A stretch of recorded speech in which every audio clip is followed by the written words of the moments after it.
Hello, y'all. Sar B-Child here with another blog called Sar.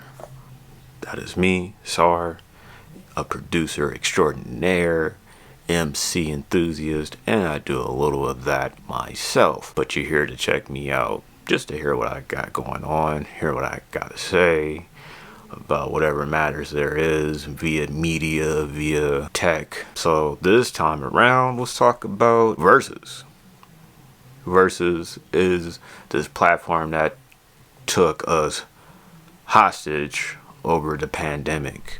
You know, since the ability to attend shows, concerts of that sort was like non-existent because of COVID, right? Of course, we're home. How can we entertain ourselves, you know? So people are going online, finding things. I mean, you know, of course, we're streaming more music now, and live stream became a much more vital to our entertainment now, right? So you have DJs that are setting up live streams of them DJing, and we're tuning in, get our groove on somehow, and they're providing that space for us to do so via live stream. Verzuz came around, you know, the idea of, hey, let's get a producer involved with the whole battle thing, right? So you have one producer versus another producer,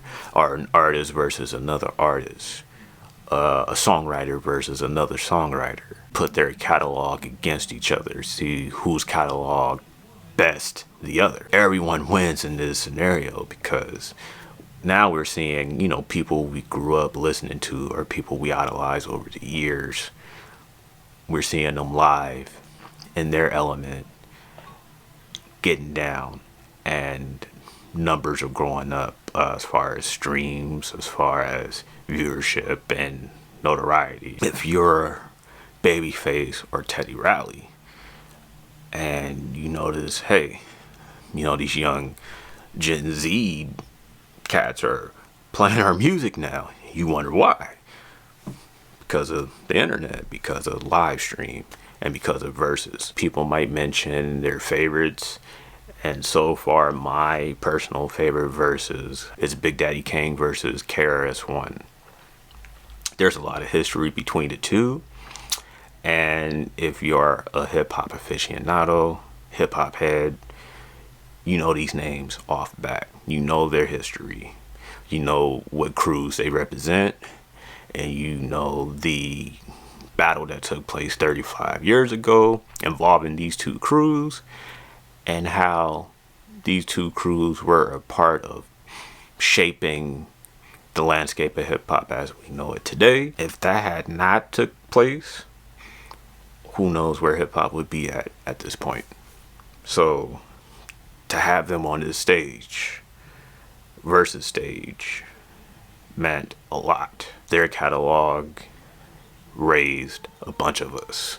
It was amazing to watch. It was a good feeling to sit at home, you know, cast the feed on the Apple box to the TV, and I'm just gigging for that entire 2-hour set. Shout out to DJ Kid Capri and DJ Scratch that were a part of this particular Verzuz. DJ Scratch represented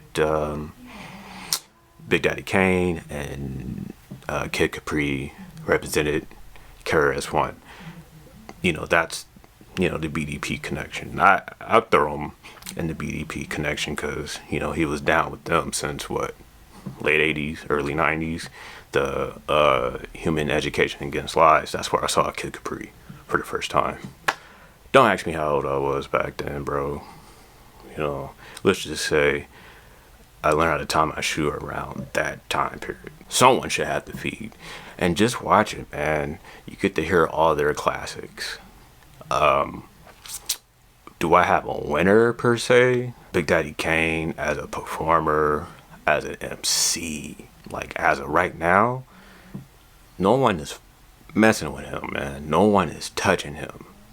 And I can say the same about Krs-One. Do not try to battle him. Don't even try to think of having a thought of battling him. Personally, I believe that Krs-One should make that transition over to the URL stage, because this might be too easy for him. That might be a little too easy. But before I go, just like, share, subscribe this joint, and you know, just to stay up to date with whatever else I got going on.